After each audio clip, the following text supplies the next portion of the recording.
Udah ganteng, Selamat Pak. Pak. Udah ganteng. Selamat malam. Ya. Kristen atau Islam? Muslim. Oke. Apakah Al-Quran bisa dibuktikan informasinya? Informasi dari Al-Quran bisa dibuktikan? Bisa dibuktikan, Bang. Oke. Kamu buka surah 18 ayat 96 sampai 97. Nggak bawa Quran, Bang. Bang, kalau Atau gini, diskusi Bang. nggak bawa data, mau modal apa kita diskusi ini, teman? Enggak, seakan gini. Saya Jangan dulu memperhatikan. kamu bertanya, saya mau buktikan. Kamu jangan takut ditanya. Iya, cuman kan abang Ya. ini kan menerima yang bertanya kan gitu kan komitmennya. Enggak, berani ditanya, berani ditanya. Bukan hanya mau bertanya terus. Jangan kerjanya kau hanya bertanya terus. Nih, nih, diam. Oke. Nih. Nih, kamu lihat baik-baik ya. Ini dalam surah 18. Ya. Surah Al-Kahf ayat 96. Ya, mengatakan apa? Berilah aku potongan-potongan besi hingga ketika potongan besi itu telah terpasang sama ratanya dengan kedua puncuk gunung itu. Dia Zulkarnain berkata, tiuplah api itu. Ketika itu sudah besi menjadi merah seperti api. Dia pun berkata, berilah aku tembaga yang mendidih agar ketuangkan di atasnya besi panas itu. Ayat 97. Maka mereka, Ya'juj dan Ma'juj, tidak mampu mendakinya dan tidak mampu pula mengelubanginya. Kalau kita lihat tafsir tahlilinya, di sini di mana Zulkarnain, Wajis maupun Tahlili, Zulkarnain ini membangun tembok dari besi-besi. Ya, kamu bisa baca nih. Pertanyaan saya, tembok apa yang dibangun oleh Zulkarnain pada abad keberapa dan apakah ada penemuan secara historil dan arkeolognya? Silakan. Tunjukkan datanya.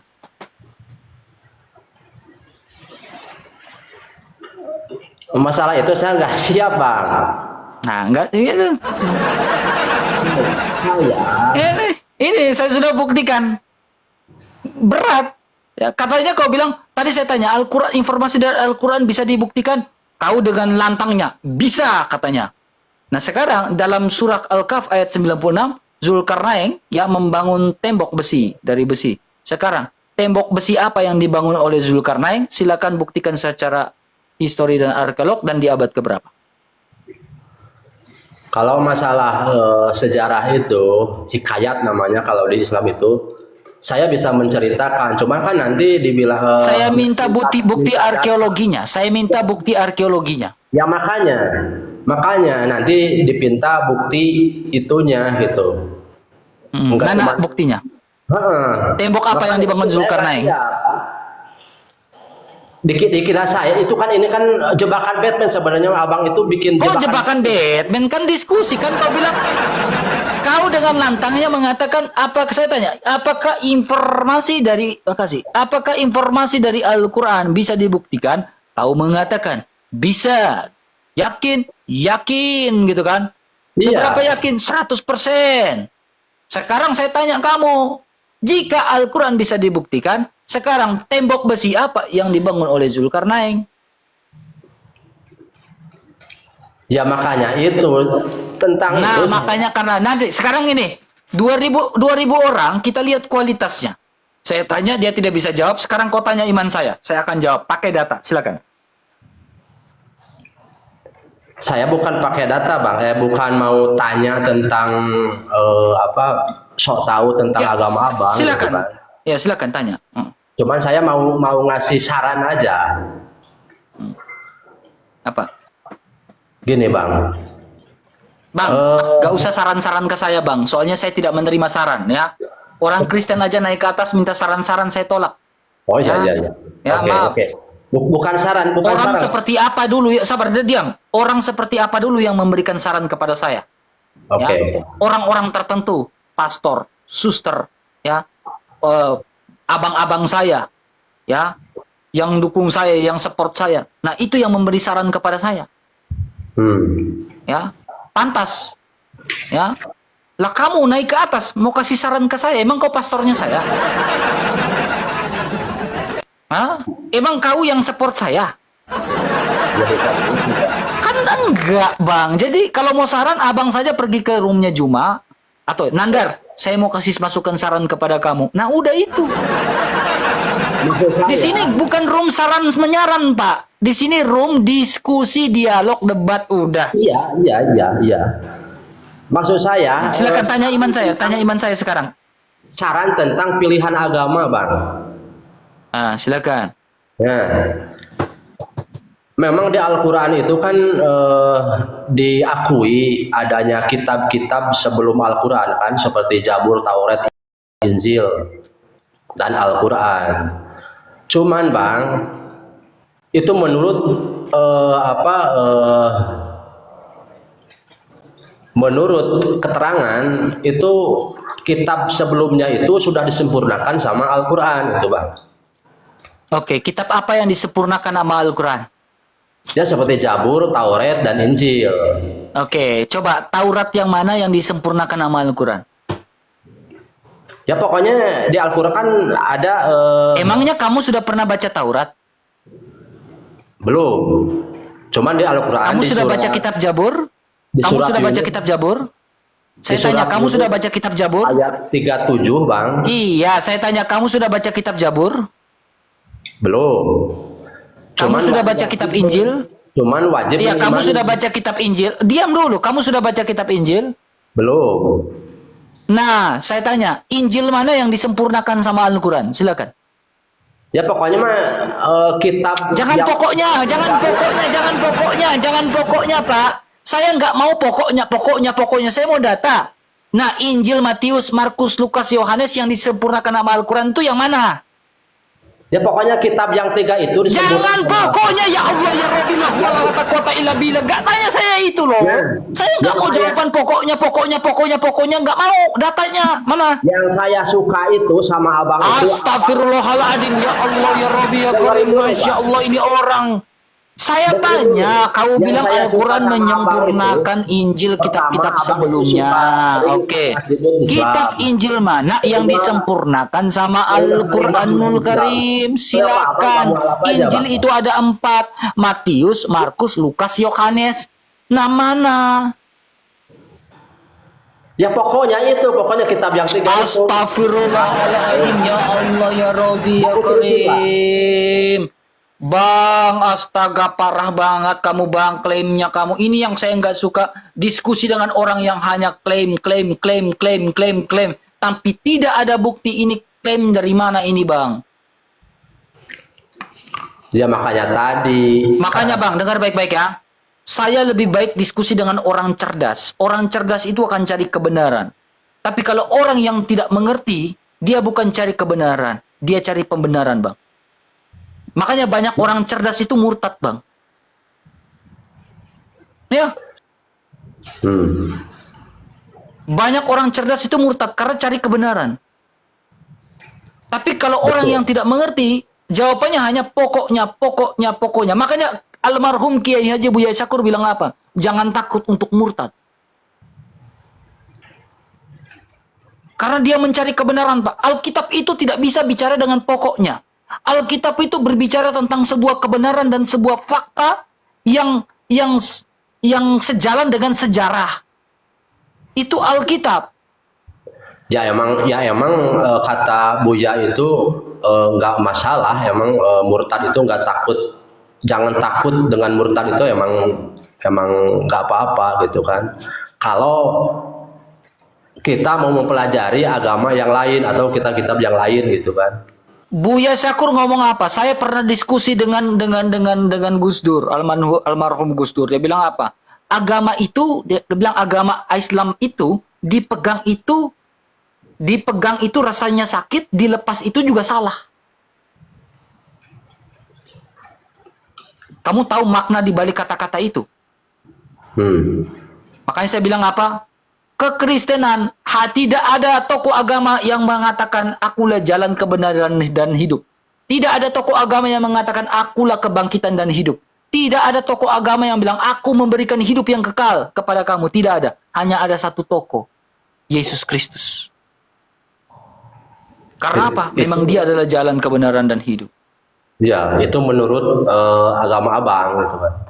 Bisa dibuktikan, saya tidak subjektif. Ketika Yesus mengatakan akulah kebangkitan dan hidup, dia buktikan. Dia mengalami kematian dan dia bangkit. Ketika Yesus mengatakan akulah kebangkitan hidup, dia membangkitkan Lazarus. Dia membangkitkan anak dari seorang perwira. Dia bangkitkan. Jadi ketika dia mengucapkan akulah kebangkitan dan hidup, tidak hanya sebatas subjektif, tapi bisa dibuktikan secara objektif. Bahwa saya sendiri mengalami mati, lalu saya bangkit dari kematian. Bukan cuma itu, Lazarus bangkitlah. Dia mengunjungi seorang anak perwira, dia bilang apa? Anak ini tidak mati, dia bilang apa? Cuma tertidur saja. Bahkan begitu dahsyatnya luar biasanya Yesus Kristus. Tokoh Cuman yang banyak luar biasa yang sepanjang menyerupai manusia biasa juga, banyak yang menyerupai bisa seperti itu, Bang. Seperti sekarang siapa yang bisa membangkitkan orang mati lalu bangkit dari kematian? Siapa? Apakah Nabi Muhammad bangkit dari kematiannya? Nabi Muhammad. Apakah Nabi Muhammad bisa bangkit dari kematiannya pada hari ketiga? Tidak. Kenapa Yesus bisa bangkit dari kematiannya pada hari ketiga? Ya itu Tanyakan itu. mujizat dari Allah. Nah sekarang apa mujizat dari Nabi Muhammad? Mujizat dari Nabi Muhammad banyak, Bang. Al-Quran. Satu. Oke, kenapa Al-Quran dikatakan sebagai mujizat? Karena Al-Quran itu membawa pedoman untuk umatnya. Untuk seluruh manusia, Bang. Bukan untuk umatnya semata, tapi untuk seluruh manusia. Karena Nabi Muhammad tidak bisa menulis, Itu membaca, lalu Al-Quran dikatakan sebagai mujizat. Ya itu, Bang, itu Nabi Muhammad diumikan sama Allah itu biar tidak ada fitnah, Bang. Lalu kau lihat ini, Bang. Dari Ketika orang-orang ini dalam hadis Bukhari, lihat ini, Pak. Hadis Bukhari 111, Sohe, Pak. Dia bilang apa? Ketika Nabi bertambah parah sakitnya, beliau bersabda, berikanlah aku surat, biar aku tuliskan. Siapa yang menulis di sini?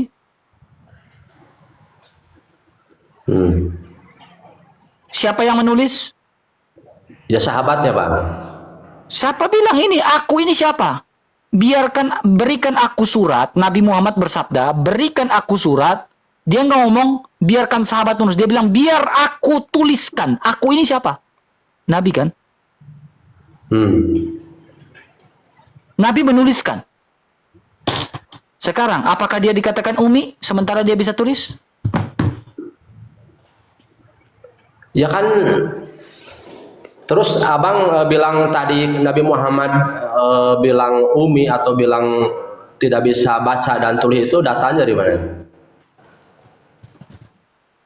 Saya kan tanya kamu, mujizat dari Muhammad itu apa? Kau bilang Al-Quran. Saya bilang, apakah karena dia tidak bisa membaca dan menulis, kau mengatakan dia itu, Al-Quran itu adalah mujizat? Lalu saya tunjukkan Bukhari 111, Nabi Muhammad bisa menulis. Iya, bisa segala, bukan hanya menulis, tapi segalanya. Nah, sekarang kalau saya bisa menunjukkan data bahwa Nabi Muhammad bisa menulis, apakah Al-Quran itu adalah mujizat? Mujizat. Apa mujizatnya? Kenapa? Saya pun bisa mengatakan Alkitab saya adalah mujizat. Ya, sebagian mujizat Nabi Muhammad itu diantaranya kan Al-Quran itu. Iya. Dasar kau mengatakan Al-Quran itu mujizat itu apa? Ya karena Al-Quran. Alasannya seluruh manusia atau yang mempercayai Nabi Muhammad bakal selamat dunia dan akhirat itu, Bang. Oke, sekarang ayah dan ibu Nabi percaya Nabi Muhammad sebagai Nabi enggak? Atau sebagai sosok Al-Amin enggak? Belum, Bang, karena baru 6 tahun udah meninggal ibunya ya. Oke, sekarang ayah dan ibunya masuk surga atau neraka? Itu karena zaman itu ini ada dua ikhtilaf, Bang. Sekarang Nabi Muhammad, ibu dan bapak Nabi Muhammad itu ada di surga. Itu paham ke satu. Paham kedua, ibu dan bapak Nabi Muhammad itu zaman patroh bang, kekosongan. Makanya diturunkan Nabi Muhammad. Zaman patroh, kekosongan Nabi atau utusan. Kata zaman patroh, kekosongan. Nah, kalau zaman kekosongan masuk surga atau masuk neraka? Masuk surga bang. Karena Allah. Coba kau jelaskan. Kalau coba kau jelaskan ini bang. Nih, Oke, baca ini dulu. saya ambil sumber dari NU Online. Ya, dalam sebuah hadis riwayat Muslim mengatakan salah seorang sahabat bertanya kepada Rasulullah, di manakah ayahku? Nabi Muhammad SAW menjawab, di neraka. Ketika orang itu berpaling untuk pergi, Nabi Muhammad SAW memanggil, ia lalu berkata, sesungguhnya ayahku dan ayahmu di dalam neraka. Lalu kita lihat nih, Nabi Muhammad menziarahi makam ibunya. Di sana beliau SAW menangis sehingga sahabat di sekitarnya turut menangis. Rasulullah mengatakan, kepada Allah aku sudah meminta izin untuk meminta ampun bagi ibuku. Rasulullah minta ampun kepada Allah agar ibunya diampunin. Tetapi Allah tidak mengizinkanku. Lalu aku meminta kepadanya agar aku diizinkan menziarahi makam ibuku. Alhamdulillah diizinkan. Sekarang kau mengatakan zaman patro. Ini bagaimana? Coba kau jelaskan ayat ini. Nabi Muhammad mengatakan ayahku dan ayahmu dalam neraka. Nah, itu bang. Itu harus diketahui bang. Abi di bahasa Arab itu kepaman itu abi bang. Abi itu bukannya bapak, tapi ke Abu Jahal. Apakah Abu Jahal itu ayahnya Nabi? Bukan Abu Jahal. Abu Lahab.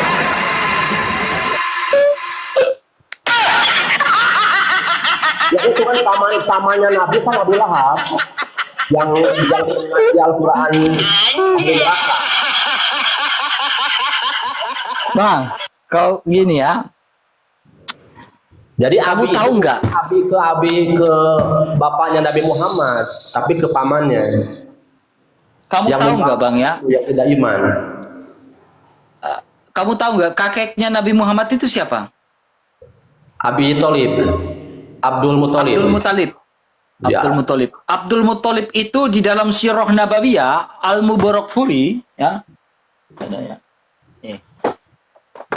Ini dalam Abdul Muthalib dalam Sirah Nabawiyah Al-Mubarakfuri mengatakan Abdul Muthalib ini ya pernah bernazar ingin menyembelih salah seorang dari anaknya ya di samping Ka'bah. Ya, saat itu Abdul Muthalib ini saya belum lihat di buku halaman berapa ya, sahabat. Ya. Itu di dalam Sirah Nabawiyah maupun Sirah Nabawiyah Ibnu Hisham maupun Ibnu Hisham. Di samping dia ingin menyembelih salah seorangnya. Dan Abdul Muthalib ini pada saat itu ya, biar kamu tahu ya. Itu berhala baru dihancurkan pada tahun 628. Ya, berhala baru dihancurkan pada tahun 628 oleh Rasulullah dan sahabat-sahabatnya. Betul atau tidak? Betul. Oke, sekarang sebelum dari itu sudah ada perintah naik haji. Sebelum berhala dihancurkan itu ada perintah naik haji, betul? Bahkan sebelum Rasulullah menjadi nabi itu sudah ada naik haji. Ya, itu kan zaman Nabi Ibrahim. Oke, sekarang berhala baru dihancurkan tahun 628 oleh Rasulullah dan sahabat-sahabatnya. Pertanyaannya, apakah Nabi Muhammad dan juga Abdul Muthalib naik haji dan tawaf kepada 360 berhala? Pertanyaan itu. Apakah mereka tawaf kepada 360 berhala?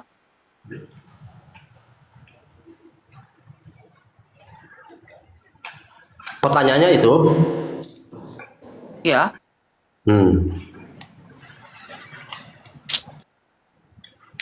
Berat.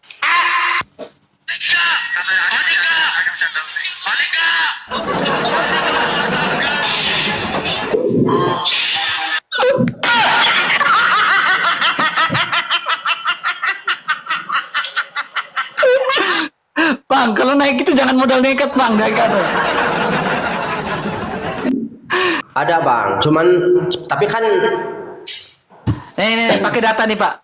Pak, pakai data nih pak. Ini Sirah Nabawiyah pak ya. Nih, pak, lihat baik-baik pak. Lihat Sirah Nabawiyah pak ya. Nih ya.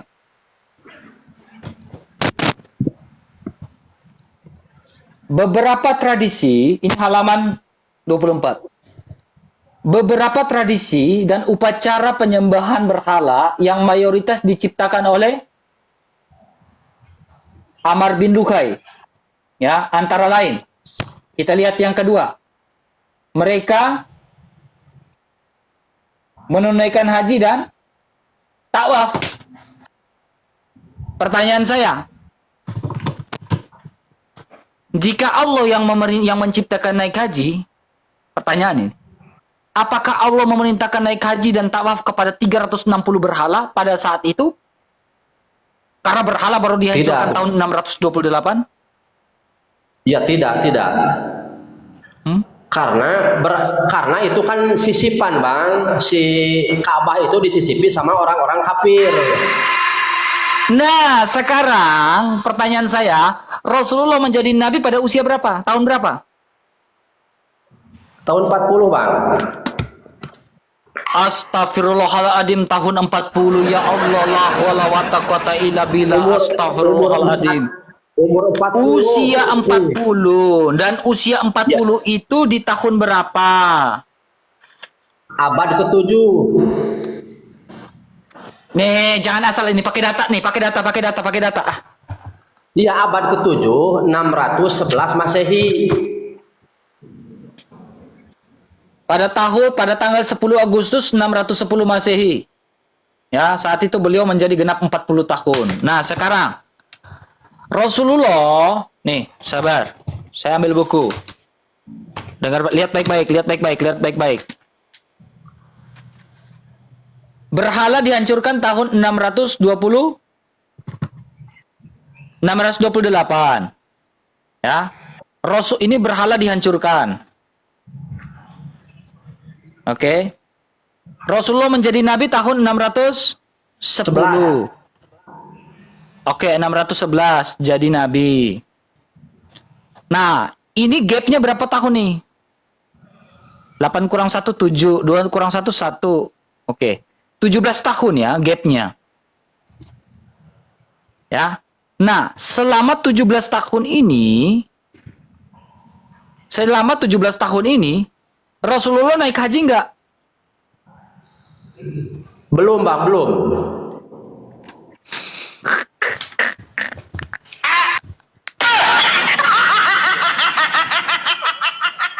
Rasulullah naik haji enggak? Belum, karena belum ada perintahnya bang. Kan Katanya, sabar, kau dengar dulu. Katanya, kau tadi bilang naik haji itu sejak zamannya Nabi Ibrahim. Iya. Ibrahim dulu baru Muhammad atau Muhammad dulu baru Ibrahim?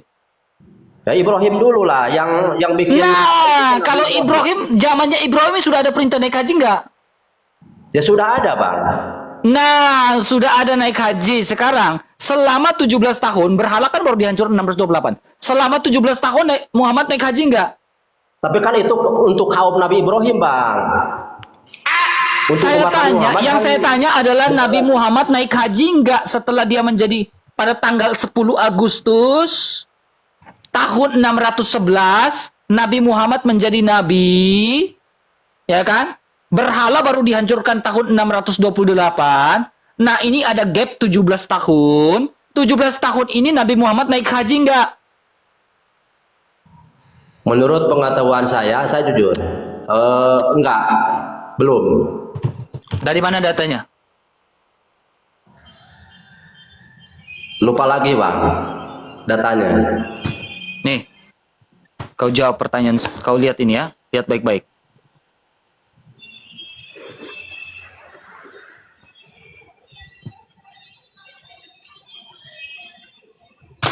Lihat ini bang, surah Al-Hajj 52 bang.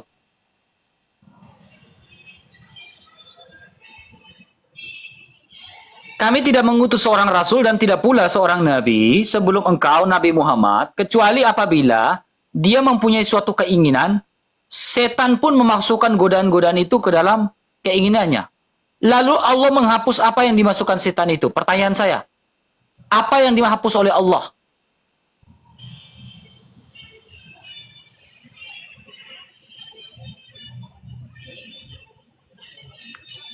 Apa yang dihapus oleh Allah? Nih, sesuai dengan ini kan, apa yang dimasukkan oleh Allah? Dihapus oleh Allah. Coba Allah menghapus apa yang dimasukkan setan itu. Kemudian Allah memantapkan ayat-ayatnya dalam hati orang-orang beriman. Apa yang dihapus?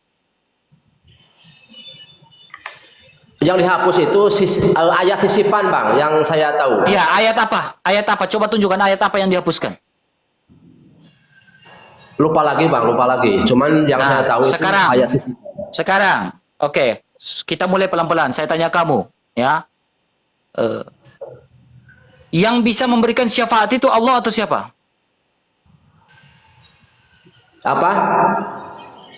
Yang bisa memberikan syafaat itu Allah atau siapa? Nabi Muhammad. Oke.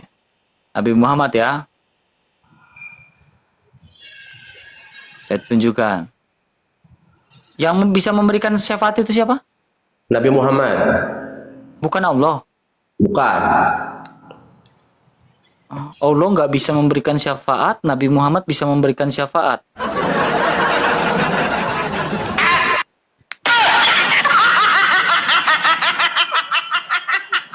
Itu kan wasilah, Bang. Wasilah dari Nabi Muhammad. Dengar baik-baik ini. Ini dalam Ibnu Katsir ya, surat Al-Hajj ayat 52 Ibnu Katsir mengatakan ya, ini tafsir ya. Ya, bahwa Rasulullah ketika di Mekah membaca ini asbabun nuzulnya ya. Ketika di Mekah membacakan surah An-Najm dan ketika bacaan beliau sampai ya kepada berfirmanlah, dia mengatakan apa? Sabar.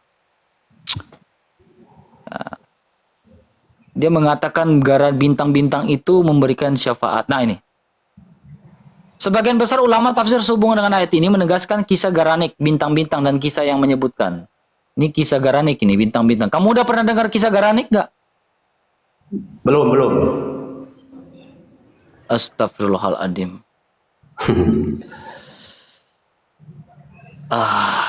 Gini, saya jelaskan ke kamu ya.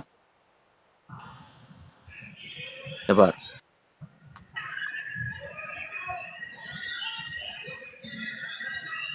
Nih, sabar ya, saya buka datanya.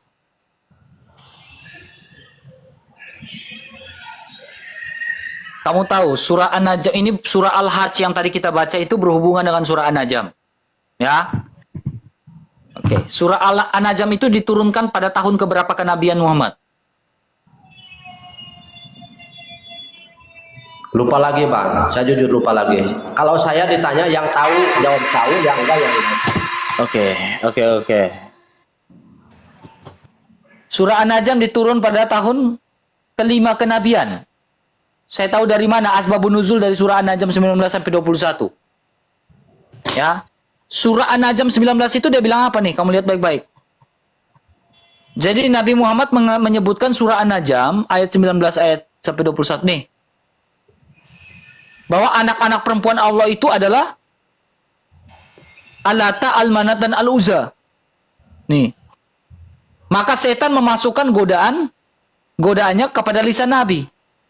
Pertanyaannya, apakah seorang Nabi bisa dimasukkan godaan oleh setan?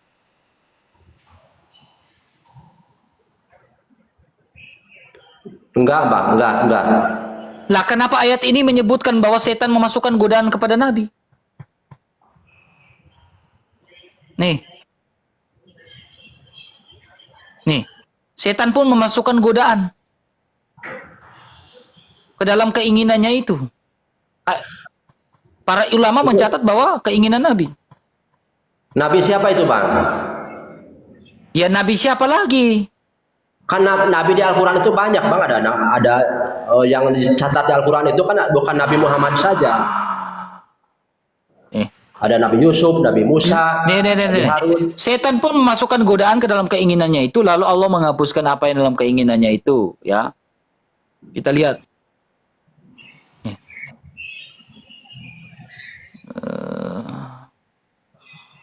Ini Ibnu Katsir ya. Aduh. Lama sih. Itu untuk Nabi Nah, Yusuf, ini. Bang. Waktu Ibnu digoda sama Habib telah menceritakan kepada kami, Abu Daud telah menceritakan kepada kami, Syu'bah dari Abu Bakar dan Said Ibnu Jubair mengatakan bahwa Rasulullah ketika di Mekah membacakan surah An-Najm. Dengan ketika bacaan beliau itu kepada firman-Nya, maka patutkah kalian? Ini surah apa? Surah An-Najm berapa yang dibaca oleh Rasulullah? Ayat 19 dan 20. Bahwa Al-Lata, Al-Manat, dan Al-Uzza adalah anak perempuan Allah. Ngerti nggak? Alata al-Wuja itu, Bang, asbab nuzul kan itu malaikat, Bang. Astagfirullahaladzim. Kau dengan baik-baik.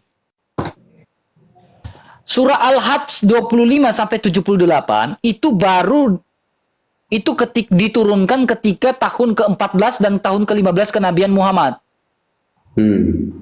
Ya. Sekarang di dalam surah Al-Hajj ayat 52 ini Allah menghapuskan godaan-godaan, lalu Allah menghapus apa yang dimasukkan setan itu. Pertanyaannya, yang dibaca oleh Nabi Muhammad itu adalah surah An-Najm 19 sampai 21. Ya kan? Ya, Nah, ya. kalau kita lihat, kenapa baru dihapus di tahun ke-14 dan tahun ke-15 kenabian? Kenapa nggak langsung dihapus di sini? Kenapa baru dihapus 14 tahun kemudian?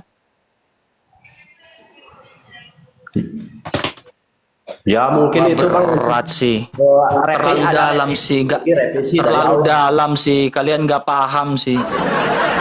Serius. Terlalu dalam, Pak, ini, Pak. Makanya saya bilang, Pak, ketika kamu di dalam Kristus, kamu akan memahami dengan baik, Pak. Beneran. Enggak, Abang yang harus mengatakan Nyampe sih. Enggak, kamu nggak nyampe itu. Oke, sekarang kita kembali pada poinnya. Udah 3 topik nih, kau bingung-bingung dari tadi nih. Ya. Saya harus mengucapkan apa? La ilaha illallah Muhammadur Rasulullah. Oke, la ilaha illallah Muhammadur Rasulullah. Kita lihat, kita buktikan ini. Di dalam surah Al-A'raf ayat 157 mengatakan orang-orang yang mengikuti Nabi Muhammad dan Nabi yang ummi, ya, tidak pandai baca tulis yang namanya mereka temukan tertulis dalam kitab Taurat dan Injil. Sekarang, di mana dalam Taurat dan Injil berbicara tentang Nabi Muhammad? Ya nggak tahu, Bang, saya nggak baca Taurat dan Injil.